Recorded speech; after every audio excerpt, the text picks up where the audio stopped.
Et quand il est tranquille dans certaines choses, mais son cœur est attaché au Seigneur, il vient à Dieu, mais il y a des choses qu'il n'a pas pu abandonner. Mais avec le temps, par la grâce de Dieu, Dieu lui fera grâce de le libérer de cette emprise. Alléluia. Amen. Nous lisons dans les livres de Jean, Jean 8, 36. Et après, je vais continuer. Jean chapitre 8, le verset 36. Qui parle jusqu'au verset 37, c'est bon? Jean chapitre 8, du 36e au 37e verset, nous lisons au nom de Jésus. Si donc le Fils vous a franchi, vous serez réellement libres. Je sais que vous êtes la postérité d'Abraham, mais vous cherchez à me faire mourir, parce que ma parole ne pénètre pas en vous. Merci. Amen. Amen.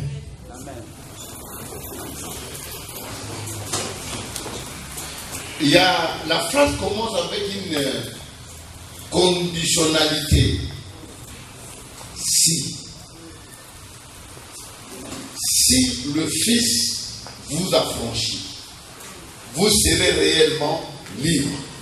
C'est-à-dire que si le Fils ne vous a franchi pas, vous ne serez pas libre. Mais comment le Fils peut affranchir? Première étape, c'est la prise de conscience de son état. Quand quelqu'un ne prend pas conscience de son état, on peut prier pour la personne, on peut lui imposer les mains, on peut faire des prières d'autorité. La personne ne sera pas libérée parce qu'au-dedans de lui, il n'a pas pris conscience de son état, de ce qu'il est exactement, de ce qu'il vit. Et je vous ai toujours dit que quelqu'un qui ne prend pas conscience de son état est un malade. Le malade, certains malades ne savent pas qu'ils sont malades. Surtout ici en Europe, il y a beaucoup de malades, bien vêtus, bien habillés, très bien, mais mentalement est malade. Il dit des choses qu'ils ne prennent pas conscience. Il dit des choses qu'ils ne calculent même pas les dégâts de ce qui pourrait lui arriver. Il marche sans le savoir qu'il est en train de marcher. Et ces gens-là, même spirituellement, tu ne peux pas être délivré quand tu ne sais pas qu'il y a tel esprit qui te tourmente dans ta vie. Si tu trouves cela normal, de ce que tu es en train de faire dans ta vie, alors que c'est anormal, dans ta façon d'être, on peut prier la délivrance de bien la part. Il faut que tu prennes conscience. Voilà pourquoi la Bible nous dit, je prends l'exemple de Paul. 14 ans après, l'apôtre Paul, c'est l'un des serviteurs que Dieu a utilisé puissamment de la Bible. Et c'est lui qui a beaucoup écrit parmi tous les apôtres. Le livre des Corinthiens, Galates, des 32 des titres. C'est lui qui a écrit. Et voilà le livre d'Hébreux, parce que jusque-là, le livre d'Hébreux, on ne connaît pas l'auteur qui a écrit le livre d'Hébreux. Mais en lisant le livre d'Hébreux, les gens disent que ce doit être Paul qui aurait écrit.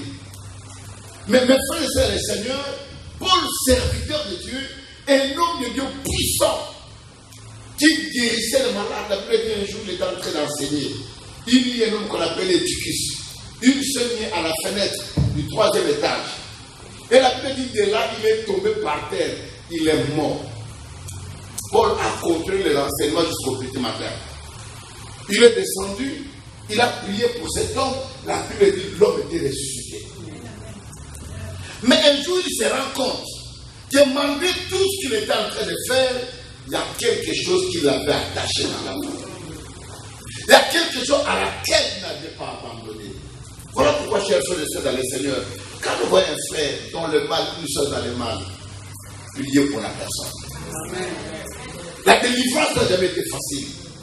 Et la Bible dit, il a guéri. Mais 14 ans après de son apostolat, il se rend compte qu'il y a quelque chose qu'il a caché. Il dit, qui me délivrera? Qui me délivrera de cette chair mortelle? Quand je pense faire le bien, je ne fais pas le bien, mais je fais le mal que je déteste. Il s'est rendu compte qu'en lui, il y a quelque chose qui l'empêchait d'avancer.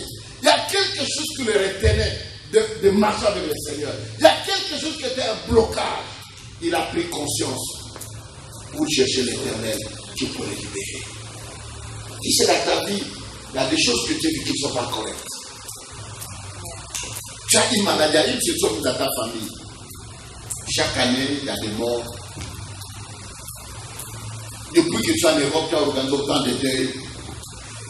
Un cousin, une nièce, une tante, un homme, un enfant, un neveu, ainsi de suite. Et vous vivez des choses que vous n'arrivez même pas à expliquer. Mais malgré toutes ces choses-là que tu vis, tu ne prends pas conscience de dire je dois chercher l'Éternel. Tu vis des choses auxquelles, quand tu expliques à certaines personnes, les gens ne peuvent pas comprendre que quelqu'un peut vivre quelque chose. Le dimanche passé, j'ai prêché à DV. Laissez-moi donner une parole de connaissance, me dit il y a une femme qui est ici qui fait pipi au lit. Qu'elle me voit après la prière. Et après la prière, je reçois 5 femmes. Même des familles, des femmes mariées. 5. Mais est-ce qu'ils ont déjà pris conscience de savoir, je suis une mère, à mon âge, j'ai fait pipi au lit, que dois-je faire pour me libérer de cet état? Et là, je me fais conscience. Mais il trouve ça normal, mais ce n'est pas normal. Tout ce que tu trouves anormal en toi, il faut que tu cherches l'Éternel tranquille. Amen. Tu as des fiancés qui viennent, qui se présentent auprès de toi. 3 mois, 4 mois après, ils t'abandonnent. Ça ne se fait pas une fois, ça ne se fait pas 2 fois. Ça ne se fait pas 3 fois. Mais peut-être même 5, 6, 7 fois. Mais entre dedans de toi, que tu puisses savoir quel est cet esprit et pourquoi cela m'arrive. Et quand tu te regardes, tu fais l'introspection de ta vie, tu te vois que tu ne fautif à rien.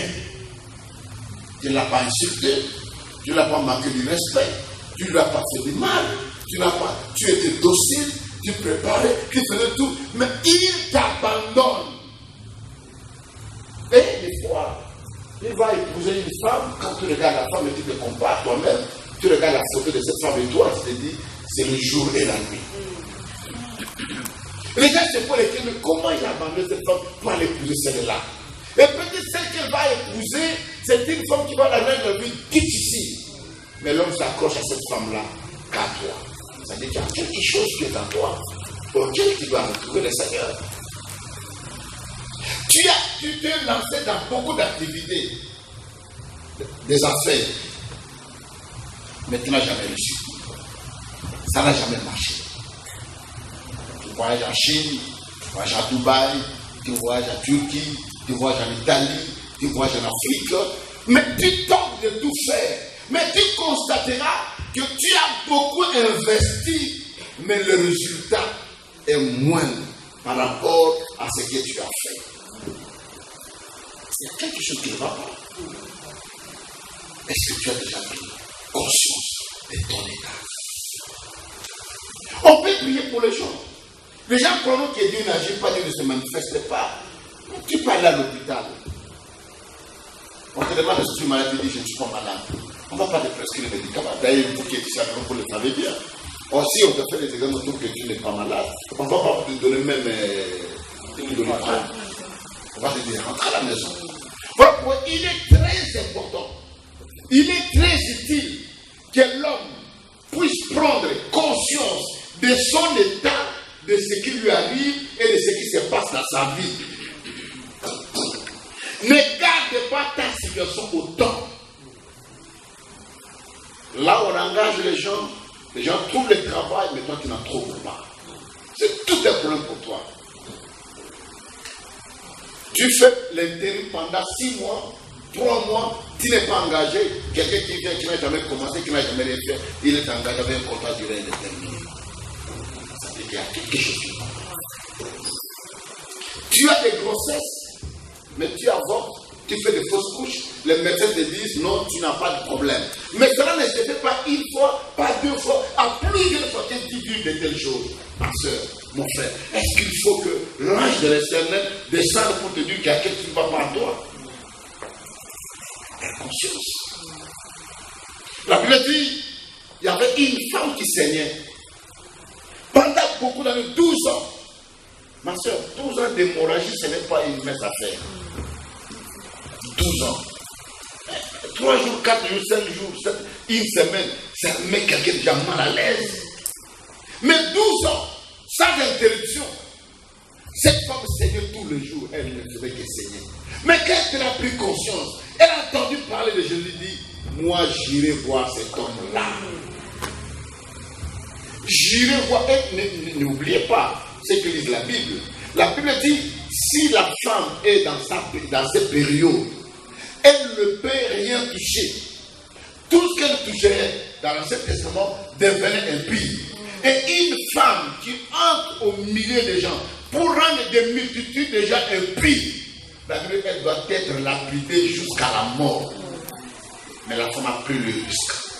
La femme a décidé, je dois partir, vivre mon état, vivre ce que je suis. Je ne resterai pas autant. Je dois chercher cet homme dont on parle de Jésus. J'irai. Et elle m'a fait des propositions. Et si je partais, je n'arrivais pas à rencontrer cet homme. Que dois-je faire? Il dit, même si je ne pouvais pas le rencontrer, je ne toucherai que même son vêtement.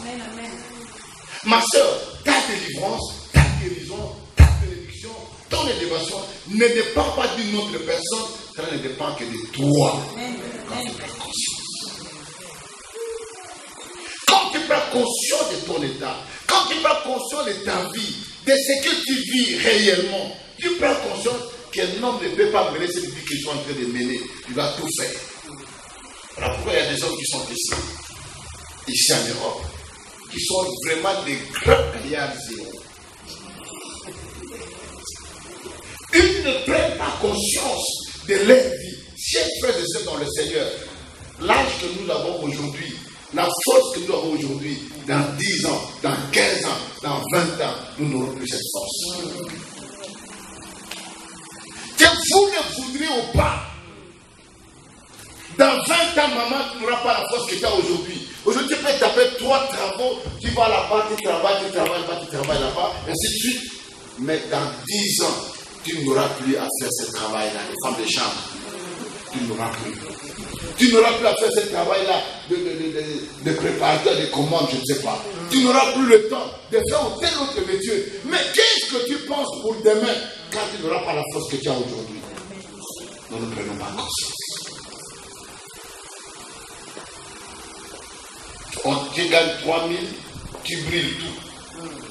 Tu sais que demain j'en aurai encore. Est-ce que tu sais ce qui arrive demain, enfant? Tu sais ce qui arriverait demain? Tu ne le sais pas. Pourquoi? Parce que l'homme ne prend pas conscience de son état.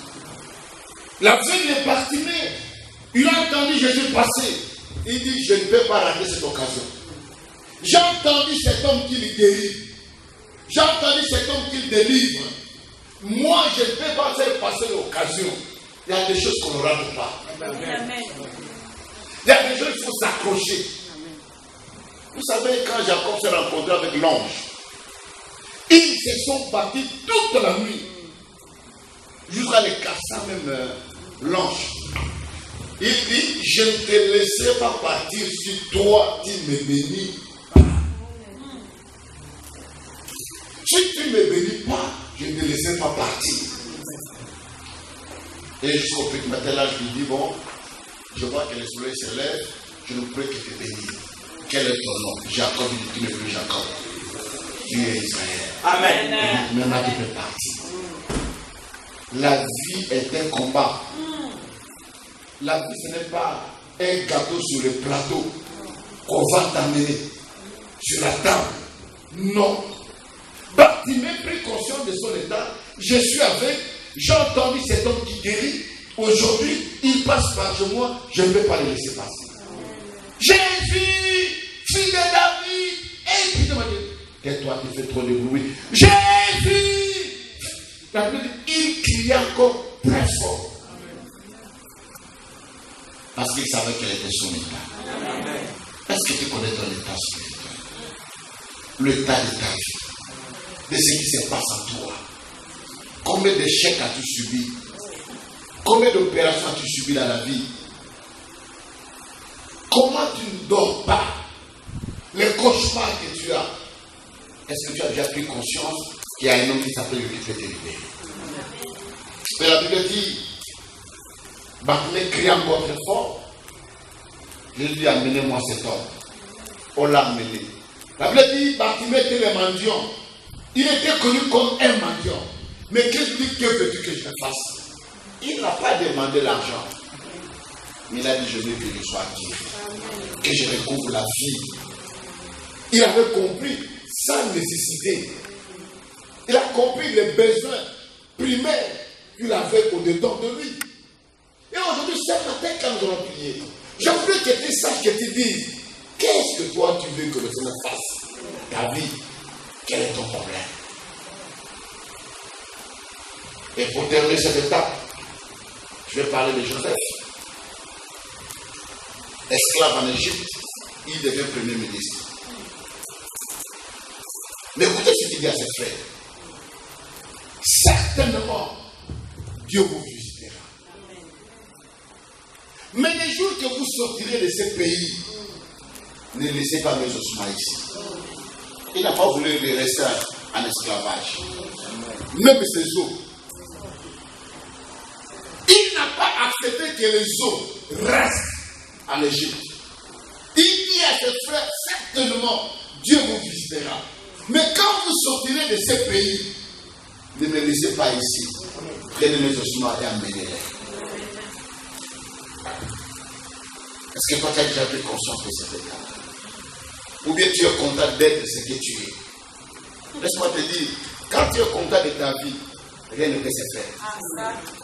L'homme doit avoir toujours soif de l'excellence. Il doit avoir toujours soif d'exceller dans la vie. Ne t'arrête pas à 1300 que tu le sois, à 1500, à 2000. Mais cherche dans la vie que tu ailles loin. Que Dieu t'amène loin. Dans ton ministère, dans ton travail, dans ce que tu fais. Ne sois pas inerte. My God. Même nos enfants, nous devons les booster. Les motiver. Si nous, les parents, n'avons pas étudié, vous avez droit à étudier. Amen. Si nous nous sommes arrêtés au bac, mais vous, les enfants, allez même au doctorat. Amen.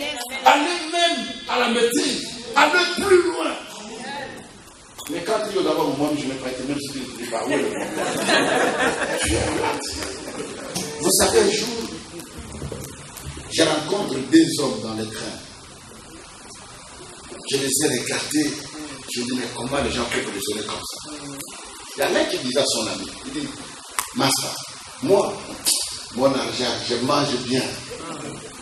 On laisse pour les enfants. Quel enfant je vais laisser? Moi, mon père, qu'est-ce qu'il m'avait laissé? Mon père m'a rien laissé. Je me suis débrouillé moi-même.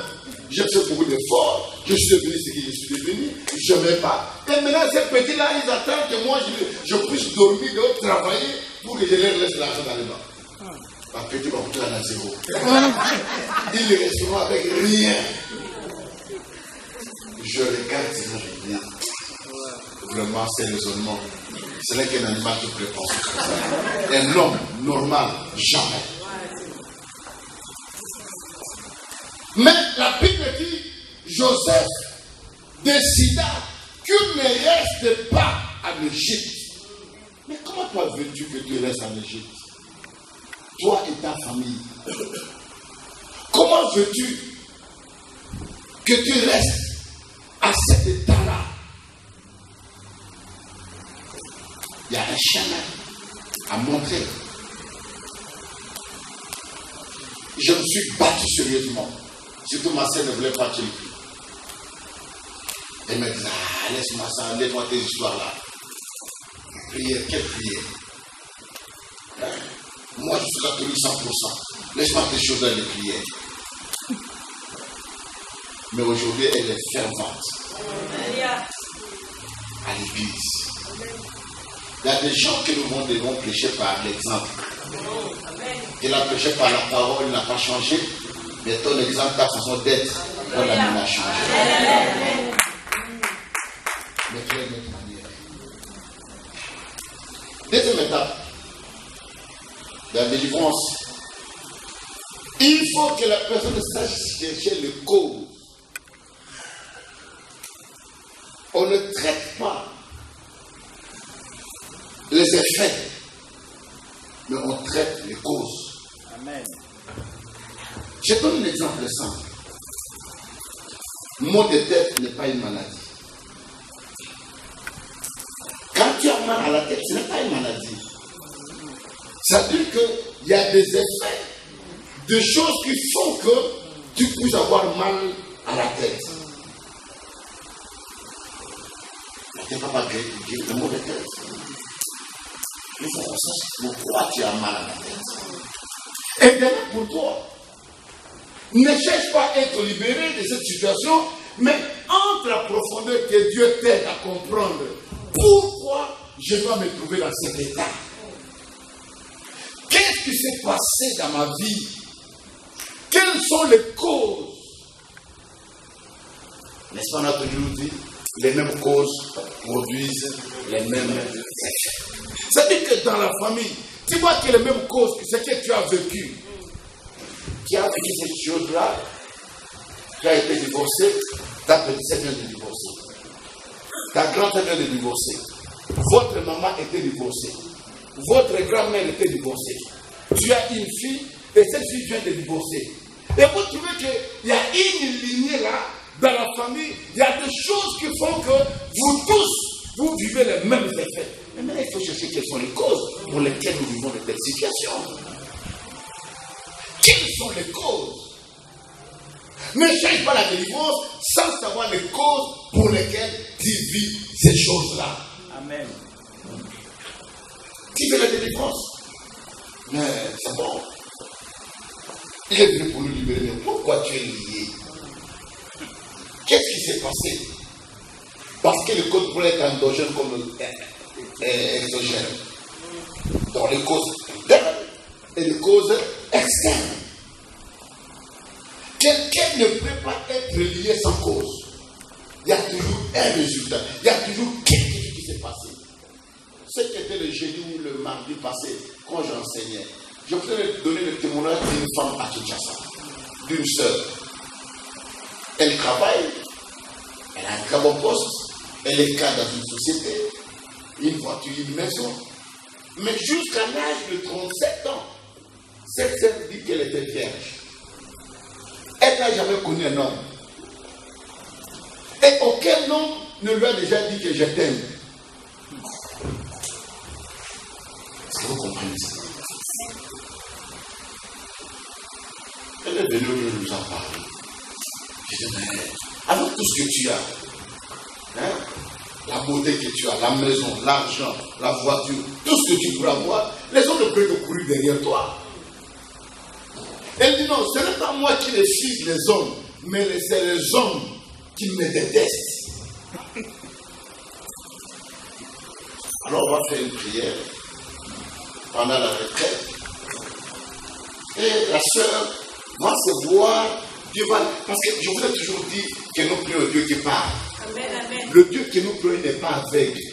Il n'est pas sourd, il n'est pas muet. Il dit cherchez-moi, vous me trouverez. C'est-à-dire que quand nous voulons chercher Dieu, il faut que nous allons en profondeur.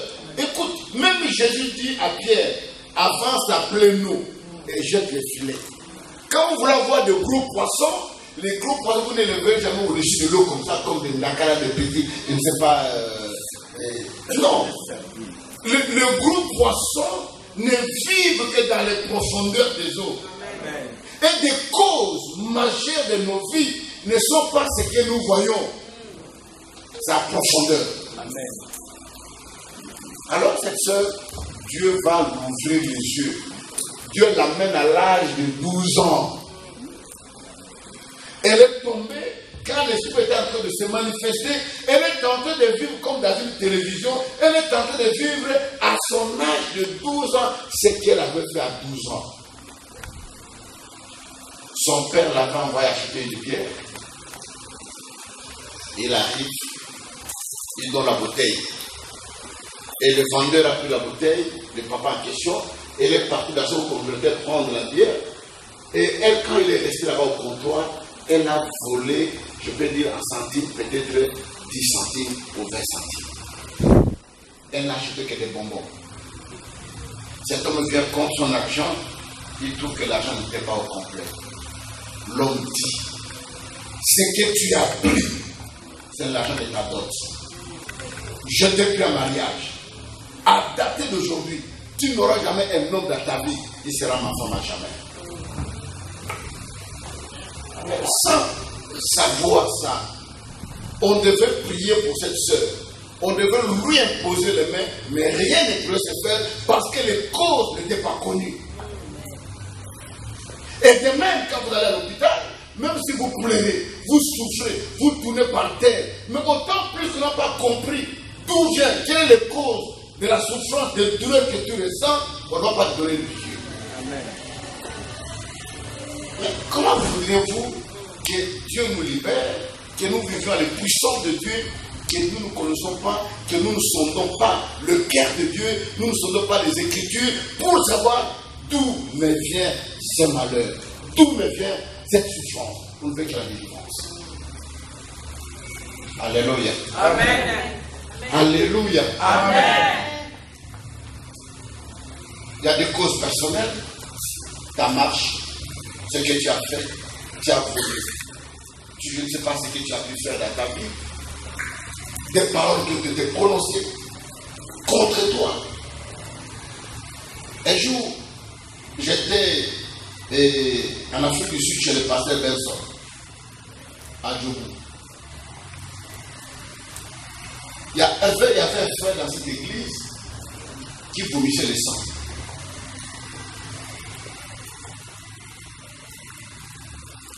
Mais qu'est-ce qui s'est passé? Elle a laissé une femme et 4 enfants.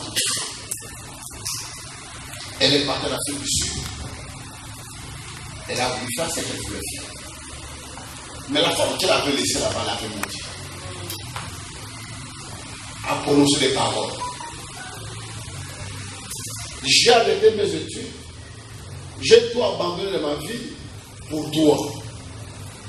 Et tu es parti, tu ne t'occupes même pas des enfants. Je me bats seul. Je suis resté fidèle à toi. Mais là où tu es parti, n'habite pas avec une femme qui a des seins comme moi. Là où tu es parti, fais de la même manière que tu as fait pour moi.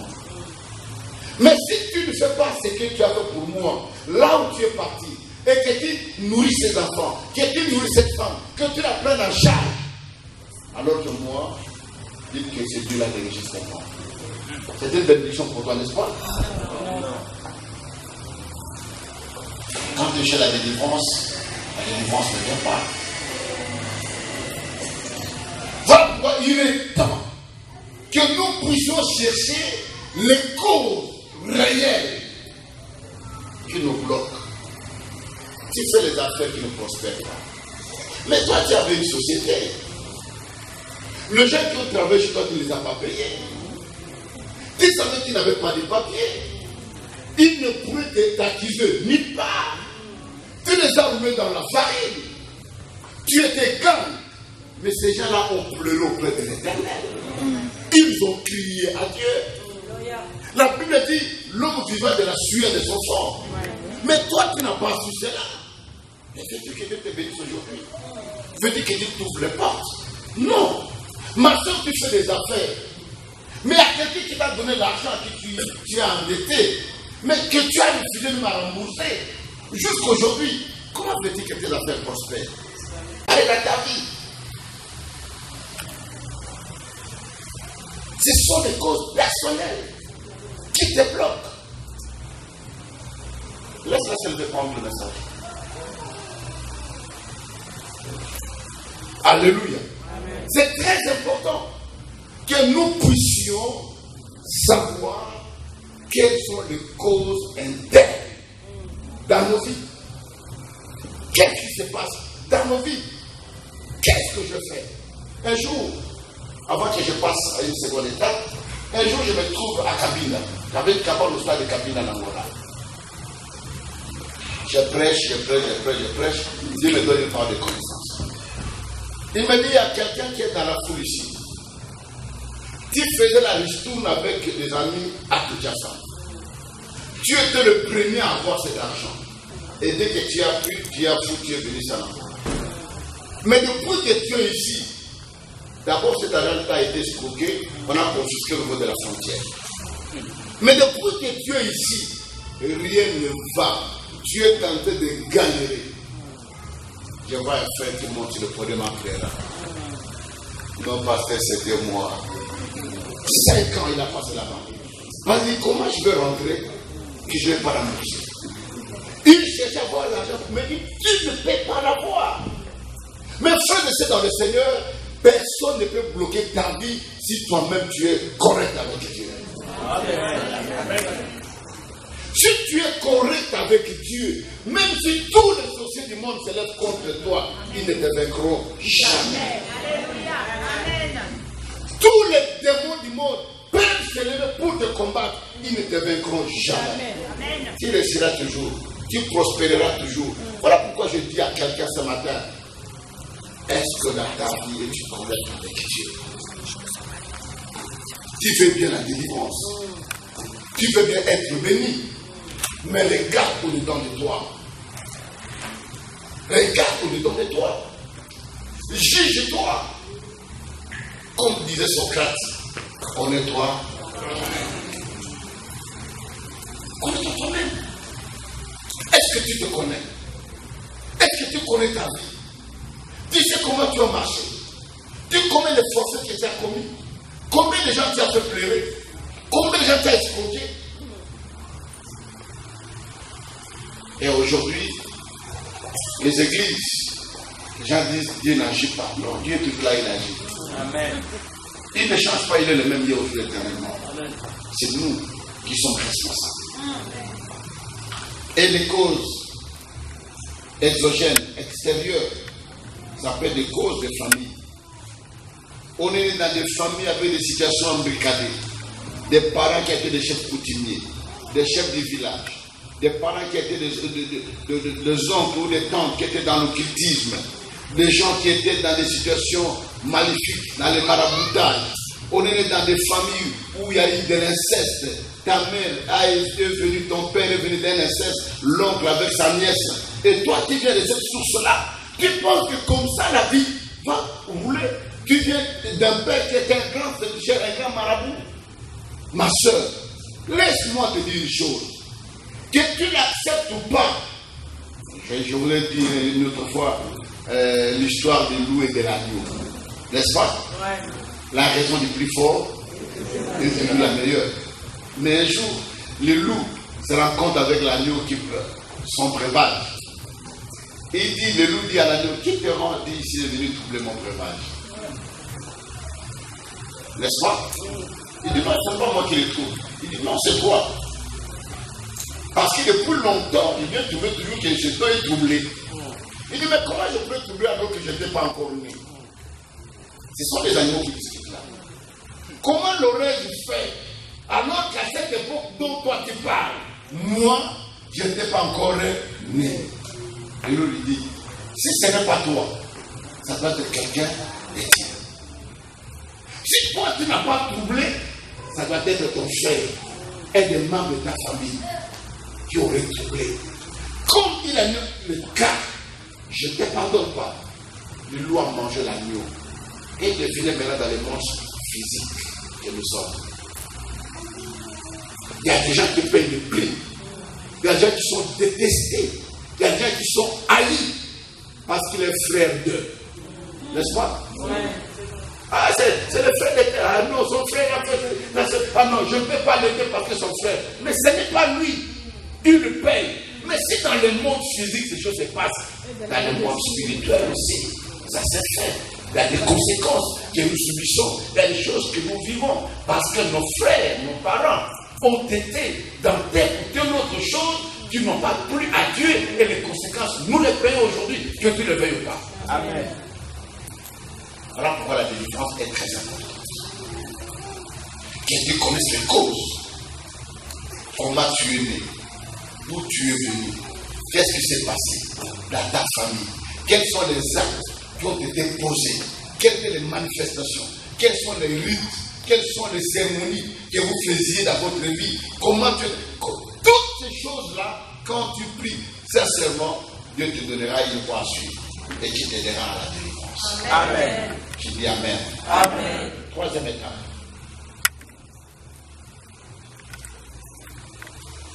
Chercher à rencontrer celui qui peut te dénouer. Amen.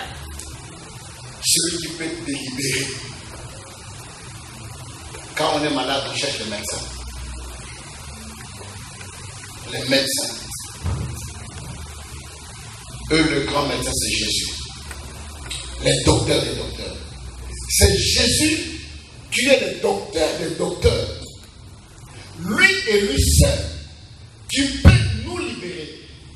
Lui et lui seul qui peut nous délivrer de l'emprise, de la puissance des ténèbres. Lui et lui seul qui a l'autorité. Même si c'est dans le Seigneur, les gens aujourd'hui sont en train de chercher la délivrance par toute voie. Tu vas aller voir les marabouts, tu vas te laver, tu vas te donner je ne sais pas quoi, tu vas te donner ceci à manger, ceci à boire, ceci à purifier. Autant, alors que le salut est gratuit à Jésus-Christ. Amen. Amen, amen. Le salut est simple à Jésus-Christ. Il dit, venez à moi, vous tous qui êtes chargés. Ma sœur, tu es tellement chargé dans ta vie. Tu ne sais pas où, à quel saint te vouer. Tu ne sais pas que peux-tu faire. Tu es au bout du rouleau de ta vie. Peut-être que le diable te dit qu'il va te suicider parce que tu n'es pas aimé, tu as beaucoup d'échecs, Dieu n'est pas dans ta vie. Il faut non. Ça, c'est le chemin le plus facile, le plus simple. Mais laisse-moi te dire, viens à Christ. Amen. Cherche Jésus-Christ. Rencontre Jésus dans ta vie. Si tu rencontres Jésus réellement, comme la Bible dit, si le Fils de l'homme vous a franchi, ça ne s'arrête pas là-bas. Il ajoute réellement. Parce que tu peux être franchi, mais pas réellement. Si Christ t'a franchi réellement, tu seras libre. C'est-à-dire que tu seras voué à tout le mouvement. Tu peux tout faire, comme je vous disais le dimanche passé, un chèvre attaché à une corde de 5 km n'est pas libre. On peut mettre une corde de 5 km, la chèvre peut quitter jusqu'au Stade de France. Mais il ne va pas franchir. Il ne va pas dépasser le Stade de France. Parce qu'il est limité à 5 km. Mais celui qui est libre peut aller là où il veut. Et de même, il y a des gens qui semblent être libres dans leur vie, qui croient qu'ils prospèrent, mais quelque part, il y a un blocage, un break. J'ai bloqué quelque part. Et je vous ai dit la fois dernière, il y a des gens qui sont bloqués qu'au mariage, ils se marient, mais ils ne peuvent pas avoir les enfants. Il y a des gens qui sont bloqués qu'au fiançailles. Ils peuvent avoir des fiançailles, mais ils ne peuvent pas aller au mariage. Il y a des gens qui sont bloqués au travail, mais ils ne peuvent pas accéder au grade. Il y a des gens qui sont bloqués à un certain niveau, que tu penses que tu es bien, alors que tu n'en es pas. La volonté du Seigneur, il dit, je veux que tu prospères à tous égards. Amen. Dieu veut que tu prospères à tous égards. Le travail, tu prospères. Dans ta maison, tu prospères. Dans tes affaires, tu prospères. Dans ton ministère, tu prospères. Dans ce que tu fais, tu prospères. Parce que la Bible dit, tout ce que tu tiendras dans tes mains, moi Dieu, je bénirai. Tout ce que tu penseras dans tes pensées, tout ce que tu auras à faire dans tes pensées. Vous savez, D'ailleurs, qu'est-ce que nous pensons? Les futilités. Vous n'avez pas de projet. Vous ne pensez à rien.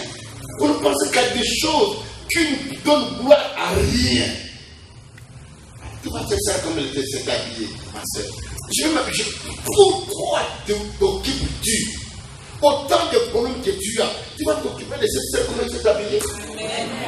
Tu vas t'occuper de la maison d'autrui. Quelle pensée as-tu pour que Dieu te bénisse? La jalousie, la haine. Pourquoi lui prospère? On doit tout faire pour que sa boutique tombe. À date d'aujourd'hui, nous n'allons plus acheter dans ce magasin-là. On donne l'argent pourquoi? Quelle mentalité. Et les gens vont chercher des cabales pour dire aux gens, mais tu sais, les produits que nous vendons là-bas, c'est pourri. Ce n'est pas bon, c'est dur. Même vous mettez de l'huile, non, c'est dur. Tu sais, je sais pas qu'elle vend là-bas les maniocs. Oh, vraiment, tu ne peux même pas manger. Tu sais, les poissons qu'il y a là-bas, ce sont des poissons qui datent de longtemps. C'est périmé. On cherche toutes les capables qu'on pourrait monter. Et comme nous avons une moindre réflexion, nous ne posons pas très loin de réflexion. Les gens approchent pour dire, même ils ne vérifient pas. Tu vas laisser là-bas, laisse là-bas, les poissons sont pourris. Laisse là-bas ceci. Mais de tout ça, tu veux que Dieu te bénisse. Amen. Pense à des grandes choses. Amen. Pense à des grandes choses. Vois grand. Qu'est-ce que tu vois? Ce que tu vois, c'est ce que Dieu veut accomplir dans ta vie. Vois-toi grand. Vois-toi libre. Vois-toi béni. Vois-toi élevé. Même si tu n'as rien, commence à confesser. Commence à dire aux gens, vous verrez ce que moi je fais ça. Vous verrez comment je serai béni. Comment je vais faire. Ce que tu dis, c'est une semence. Parce que la Bible dit, ce que tu dis, c'est ce que Dieu accomplira dans ta vie. Qui dit Amen. Amen. Mais tu dis quoi? Les critiques des autres. Tu dis des choses inutiles. Tu inspectais la Bible rouge. Tu es là, tu es venu avec ton stylo rouge pour voir comment cette sœur avait fait les cheveux. Comment cette frère-là est habillée. Comment celui-là parlait. Et tu prends maintenant des marqueurs pour les pasteurs. Voilà, bon, quand tu parles, vous voyez, c'est ma soeur. Oh my God. Un chrétien ne peut pas être ce qu'il est. Si tu savais ce que tu es, si tu savais que tu n'es pas n'importe qui, tu ne demeurerais pas ce que tu es. La vie, c'est dans la pensée. La délivrance, la guérison, l'élévation. Si dans ta pensée, tu te vois petit, les gens ne te diront pas grand. Enlève les complexes d'infériorité. Même les supérieurs, enlève. Vis normalement à toi. Qui dit Amen. Amen. Je disais qu'il faut que tu rencontres le Seigneur dans ta vie. Et quand tu l'auras rencontré, lui, tu es le médecin des médecins, quand tu l'auras dit ce que tu penses, alors Dieu fera quelque chose. Parce que quand tu le rencontres, il faut que tu le dises. La Bible dit il y a un homme qui avait son fils malade, fils unique. L'enfant était sourd-muet. L'enfant était épileptique. Cet homme prit son enfant et l'amena auprès de Jésus. Il l'amena auprès de Jésus. Il n'était pas là, les disciples ont pris l'enfant, il n'était pas libéré. Jésus a dit, mais qu'est-ce qui se passe? Cet homme dans la foule s'écrie et dit, Seigneur, viens à mon secours. Il dit, qu'est-ce qu'il y a comme problème? Cet homme lui dit, Seigneur, je t'ai amené mon fils qui est malade.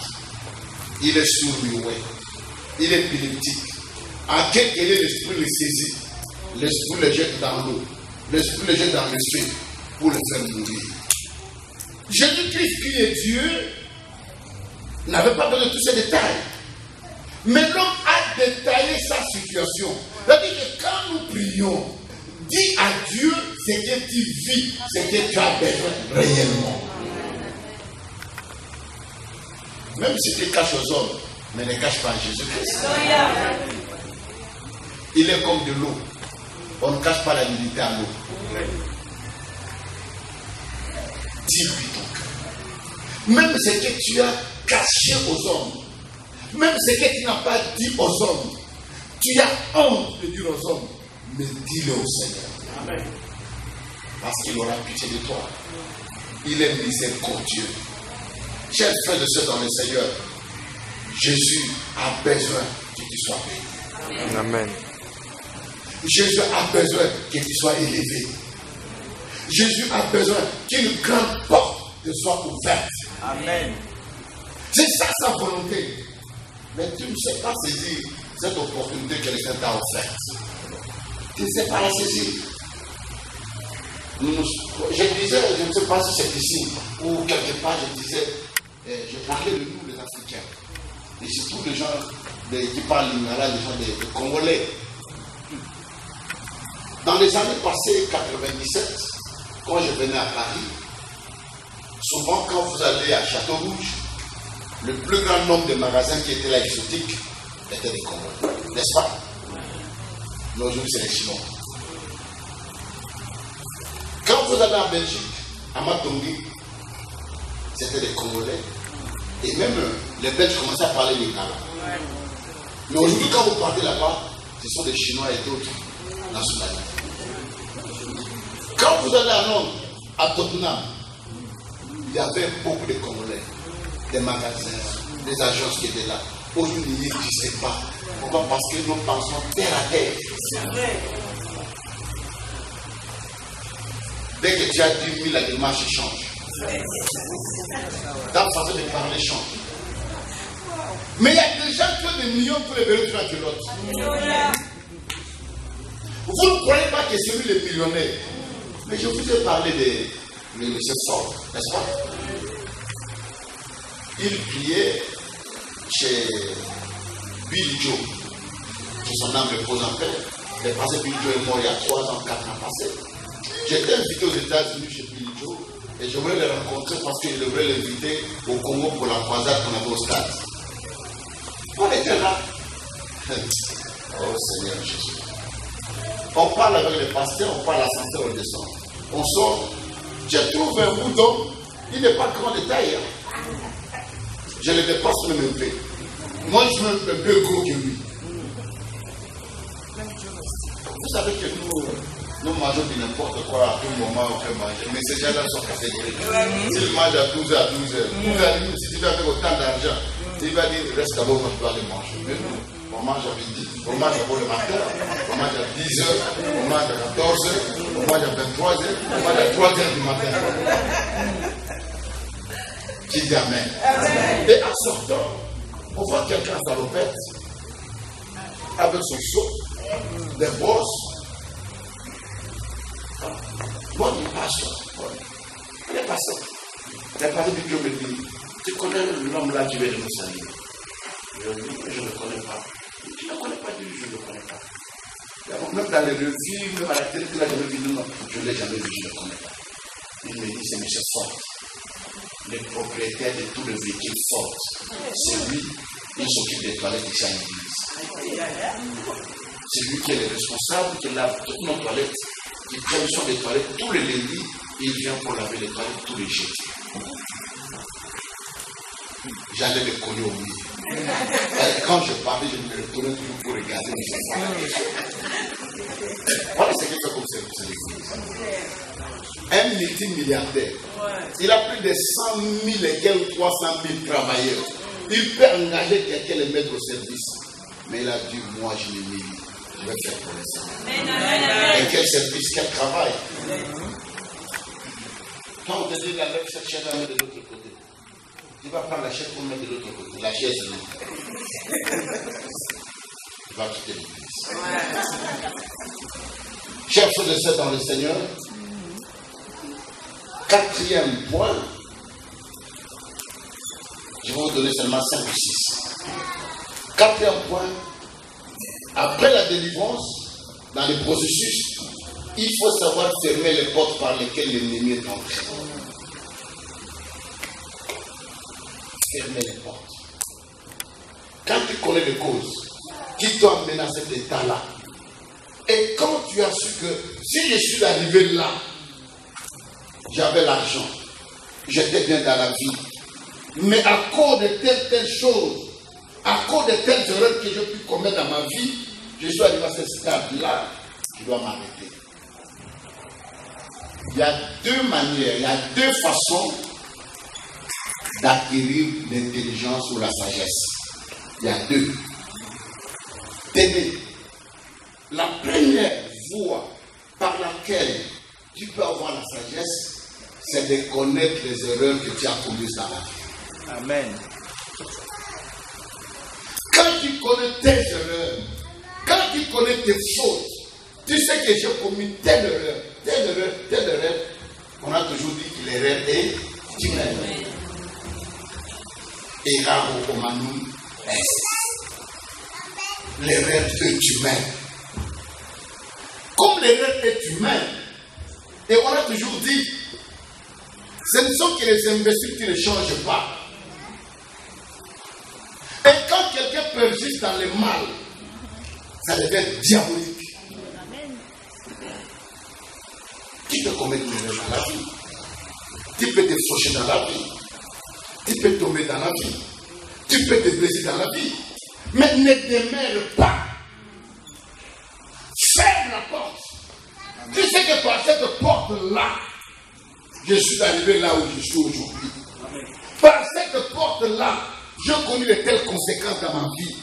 Par cette porte-là, ma vie a été fauchée. Ma famille a été fauchée. À cause de telles choses que j'ai pu faire, ça n'a pas plu à Dieu. Mais comme je prends conscience, à date d'aujourd'hui, cette porte-là, je la ferme. Amen. Ferme-la. Ferme-la. Mais toi, voilà pourquoi même Jésus-Christ, quand il guérit un malade, il lui disait, va, et ne pêche plus, pour que cette maladie ne revienne plus. Va et ne pêche. Ferme cette porte.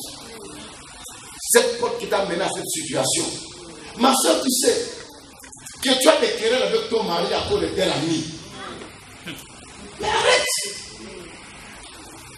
Il y a des amis aussi dans la vie, il faut mettre un stop. Amen. Si tu sais que cet ami-là ne m'apporte pas la paix, il m'apporte toujours des problèmes, il m'apporte toujours des querelles, il vient toujours raconter, on a dit, on a fait ceci. Mais arrête!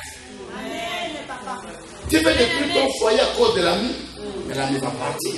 Il ne restera pas éternel. Ferme cette porte. Combien de gens qui se sont détruits à cause des amis? Il était calme dans son foyer. Je vais raconter une histoire. Un jour, à Kinshasa, on avait une veillée. C'était au début. On vient de commencer le groupe de prière. On est parti faire une veillée au bon marché. Il y avait une soeur qui priait avec nous qui s'appelait Marie-Claire. Et elle était métisse. Et son petit frère même s'était marié avec la fille de Kémy. Alors, elle priait avec nous, cette soeur-là. Elle nous a demandé d'aller faire la veille. On a fait la veille. Au retour, on a pris un taxi au niveau du stade du 24 novembre vers Rond-Point. Nous sommes montés. Et là-dedans, il y avait deux papas. Tous avaient des couches. Et ils rentraient à la maison. Et là, elle est en train de dire à l'autre, oui, Massa, quand tu rentres à la maison, ne te laisse pas qu'à la fin te pose la question, tu viens d'où, où tu as passé la nuit. Voilà ce que j'ai fait. Dès que j'arrive à la maison, le visage d'abord fermé. Le visage fermé.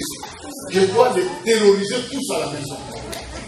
Dès que j'arrive, je trouve les assiettes sur la table, ou bien le verre, ou bien je trouve quoi que ce soit. Je commence à casser le verre. Voilà les maisons dans cette maison. Dès que je ne m'attendais pas, tiens ça ici. Tout le monde, personne ne va me poser la question. Maintenant, quand tu vas comme ça donner des explications, on ose travailler. Non, il faut terroriser. Oh my God. Il n'était pas des jeunes, mais des papas. J'ai dit, mais une telle personne, qu'est-ce qu'il va avoir de bon à lui? L'homme n'est pas celui qui est en pantalon. L'homme n'est pas celui qui est en veste, en cravate. Mais l'homme, c'est celui qui a la porte. Amen. Il est très important que tu saches quelles sont les causes qui m'ont amené à cet état. Et quand tu auras compris ces causes-là, ferme la porte. Même dans la vie du ministère, tu es un homme de prière, tu gênes. Mais tu trouves que tu n'arrives plus à gêner, tu n'arrives plus à prier, tu n'es plus assidu à l'église, tu ne parles plus. Mais cherche à comprendre qu'est-ce qu'il y a dans ma vie. Pourquoi je n'ai plus les jeunes que j'avais avant de servir Dieu. Et quand je comprends que je n'ai plus les ailes parce que je fais souvent tel, je suis ceci, je fais cela, je dis non, je mets la porte, je ferme pour que je m'abandonne au Seigneur. Ferme les portes. Si c'était des dettes, parce que toi, c'est un grand qui est en fouca. Donc quand tu prends les dettes, tu ne payes jamais, tu ne rembourses jamais. Et les Congolais sont tellement malades, des fois ils disent, ils ont nous voyez pas. Donc ça dit, endette de toi et tu seras sauvé. Mais non. Quand tu t'endettes, il faut savoir rembourser. Il y a un adage qui dit, les bons comptes, les bons amis. C'est très important. Ce sont des critères élémentaires de la vie. Tu veux être libéré, ferme les portes. Tu veux la paix dans ton mariage, ferme les portes. Les gens qui viennent te raconter, jamais tu te dis tout ce que tu veux. Là, tu vois ta femme, tu vois ton mari, et tu vois ce qui t'a mis inspecteur. Qui t'a mis inspecteur. Alléluia. Amen. Et 5e point. Dans la délivrance, il faut savoir restituer. C'est là où les bas blessent. La restitution. Tu veux être libéré. Est-ce que tu as restitué les biens mal acquis? As-tu restitué? As-tu fait contre-valeur des choses?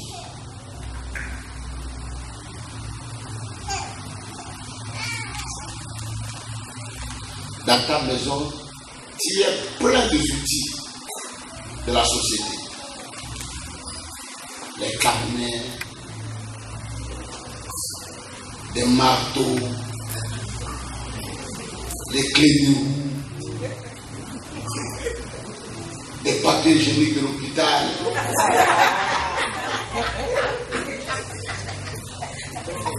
des draps des hôtels où tu as passé la nuit, des serviettes. Toutes ces choses, tu en as à la maison. Tu n'as jamais restitué. Ça te regarde. Comment peux-tu demander pardon? Laisse-moi te dire une chose. Je sais que j'ai volé cette télévision. J'ai mis dans ma maison. J'écoute la parole de Dieu, je suis touché par ce que je fais. Je dis, Seigneur, pardonne-moi parce qu'il avait volé la télévision. Amen, amen. J'ouvre la télévision sur le dehors. Alléluia. Amen. Non. Restitue. Et la Bible dit dans le livre de Nombres, si les requérants, la personne à qui tu dois remettre le plus, remet à l'église. Remet au sacrificateur. Ça ne t'appartient pas. C'est un blocage pour toi.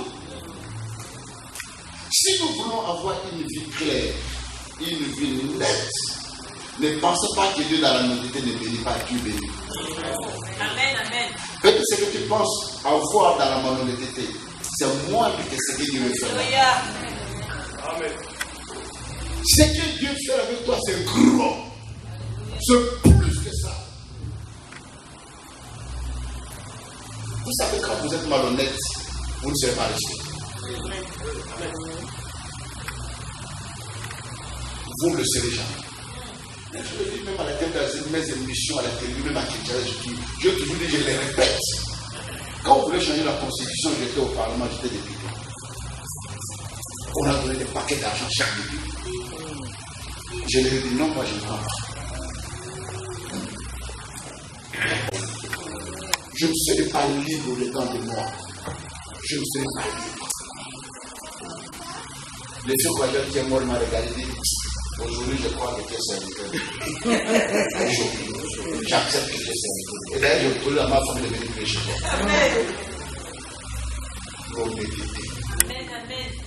Et à partir de là, même si je passe à la télé, même quand j'étais, vous savez, quand j'étais longtemps ici, à quelqu'un disait que je fuis. Tu me disais, pas l'exil va plus venir là, si. Vous voyez lui comme il s'élève contre le pouvoir, il a su. Mais qu'est-ce que je la fuis? Mais je vais rentrer. Personne ne voulait que je rentre. Tout le monde avait nos papas, les gens, je vais venir. Et ils ont su que j'arrivais, j'étais déjà dans la rue, je leur ai dit, venez me chercher à l'aéroport. Et le matin, j'étais avec lui, tout le monde était donné. Je veux faire quoi? J'ai eu quoi? De qui? Ma soeur, si tu es clean, même si les gens te chutent dans le monde éternel, tu ne les changes pas. On peut te dire des fétiches dans ton parcours. Tu vas piétiner là-bas. Tu n'y auras aucun effet. On peut venir te chercher la nuit, il oublie ta porte. Parce que Dieu est juste. Dieu est juste. Mais toi, tu n'es pas juste. Même dans des petites choses, tu n'es pas juste. Hein? Une petite ristourne de 200 € que vous avez fait. Tu n'es pas juste. Est-ce que Dieu va te donner 10 000? Tu ne seras pas juste. Qui dit Amen. Amen. Donnez-moi un grand Amen. Amen. Restitue. Restitue. Même la dette de Dieu que tu as, je te l'ai dit encore. Même si tu n'es pas d'accord, je te l'ai dit. Même si tu murmures ma foi. Moi, je te dis. Amen. C'est la vérité. Vous prenez même des vœux à l'église. Vous ne payez même pas. Vous travaillez, vous payez par la dîme. Payez par la dîme, mais un jour, ça va te réclamer. Dans une affaire que tu vas faire, n'est pas quelle affaire tu feras. La manière dont tu vas citer dans cette histoire-là, tu vas pleurer, et dire, j'ai récupéré ma part. Amen. J'ai récupéré ma part. Il va le récupérer. Ne t'en fais pas. D'une manière ou d'une autre, Dieu récupérera toujours. Ne vous amusez pas avec Dieu. Est-ce que vous pouvez comprendre quelqu'un qu'on ne voit pas, mais nous l'adorons? Nous l'avons jamais vu, mais nous nous mettons à genoux. Dis-moi qui te met à genoux. Pourquoi? Quelqu'un qui te n'a jamais vu. Quelqu'un ne connaît pas sa forme. Mais le monde entier l'adore. Le monde entier s'agenouille. Tout genou fléchit devant lui. C'est grand Dieu-là. C'est quelqu'un avec qui tu peux t'amuser. Parce que les Juifs pourraient venir te prendre, tu ne sais même pas si tu avais parlé. Ma soeur, mets-toi en ordre avec Dieu. Amen. Quelqu'un de 1000 €, tu m'as dit 100 €. Donc lui, il est fidèle, il sait comment il va te rembourser. Il sait comment il le fera. Dieu est juste. Et pour finir, ce matin, nous allons passer. 6e point, la prière. La prière, c'est parler avec Dieu. Parler avec Dieu. Je voudrais que ce matin, tu puisses parler avec Dieu. Tu as parlé aux hommes. Tu as parlé à ta famille. Tu as parlé à qui que ce soit. Comme je vous ai toujours dit, parler aux hommes c'est bien, mais c'est la déception. Tu as confessé aux hommes c'est bien, mais demain, attends-toi au journal à l'oiseau. Allons parler. On parlera de ton histoire.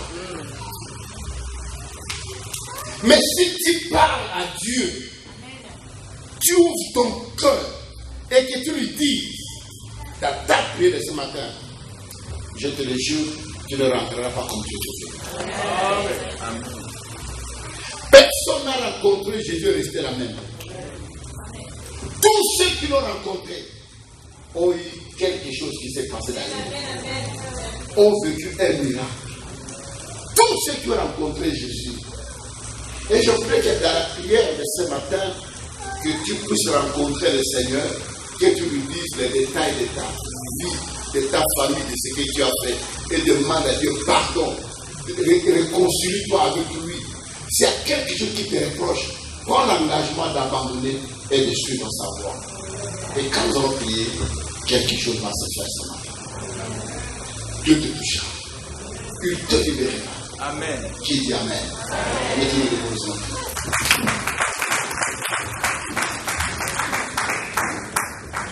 Nous allons prier.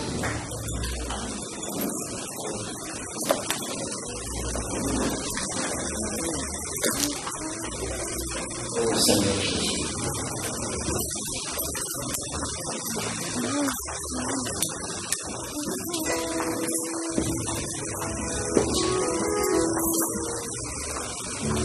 Je voudrais que tu entres dedans de toi, que tu dises à Dieu, Seigneur, me voici. J'ai besoin de toi dans ma vie. Il y a des choses qui se sont passées dans ma vie qui ne sont pas plus. Mais j'ai besoin de toi, Seigneur. Libère-moi de cette captivité. Il y a certaines maladies à moi qui sont venues parce que je fais tel engagement. Parce que j'ai marché comme ça devant toi. Mais je reviens auprès de toi, Seigneur. Et pitié de moi. Et quand tu es en train de prier, peut-être tu verras des larmes couler de tes yeux. Laisse ces larmes couler. Laisse, je te dis, des larmes sont des prières en liquide. Qui coulent devant le flot, devant le trône du Seigneur. S'il faut crier, crie. Laisse le Saint-Esprit te conduire. Laisse Dieu te toucher. Laisse Dieu te libérer. Parce que tu as besoin d'être libéré. Tu as besoin d'être libre. Comment? Nous se fermer dans sa présence.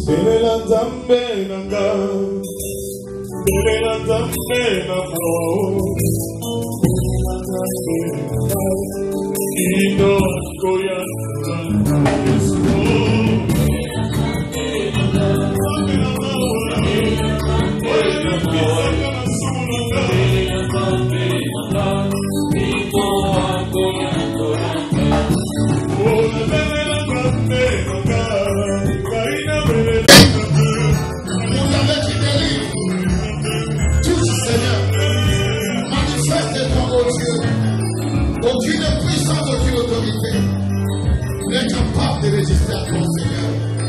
Ce matin, c'est ton jour. Oh, gloire à ton nom, Jésus. Gloire à ton nom, le roi des rois. Gloire à ton nom, le Jésus. Gloire à ton nom, le David. Gloire à ton nom. Porte la présence. Oublie ton âge. Porte la porte à sa présence. Je vous le prie. Lève tes deux mains, je prie. On monte dans sa présence.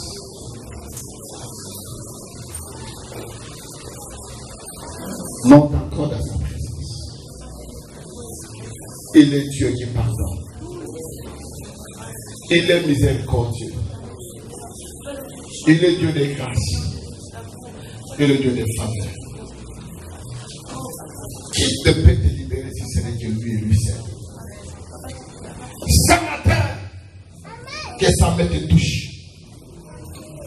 Que sa main soit sur toi. Qu'il te libère de la captivité. Qu'il te libère de la prise du diable. De la prise des familles. Et de l'occultisme et de toute condamnation.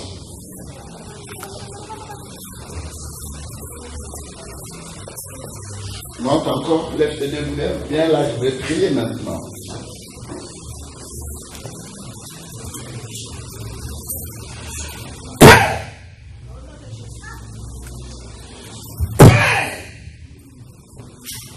Ce matin, tes fils, tes filles sont venus auprès de toi avec leurs fardeaux. Ils sont venus auprès de toi avec leurs pleurs. Toi et toi seul qui es capable de toucher le cœur, de libérer, de délivrer et de guérir. Dans le nom de Jésus, j'ordonne à toute puissance, j'ordonne à toute autorité, j'ordonne à toute force qui ne confesse pas ton nom, quelle que soit l'origine, quelle que soit la durée, de quitter les corps, la vie de tes fils et de tes filles. Père de gloire, que ta main de grâce touche et libère dans le nom de Jésus. Continuez à prier, je vais passer pour vous imposer la main, pour prier pour chacun de vous. Je laisse la place aux musiciens. Continuez à prier, parlez à Dieu.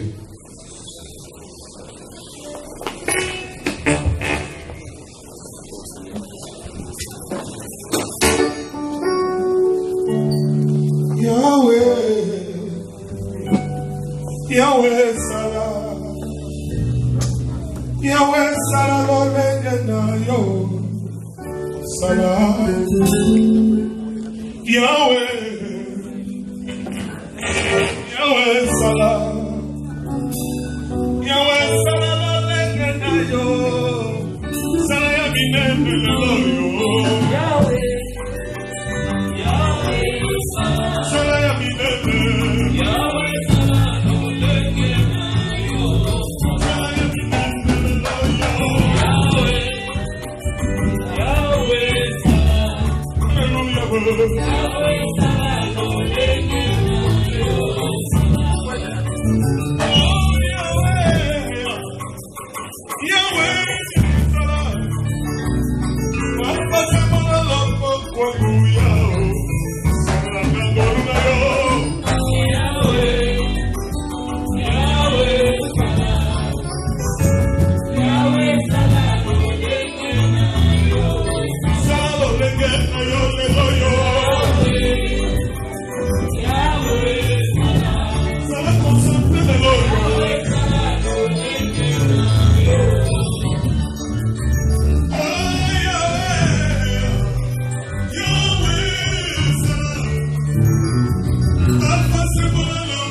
Seigneur Dieu,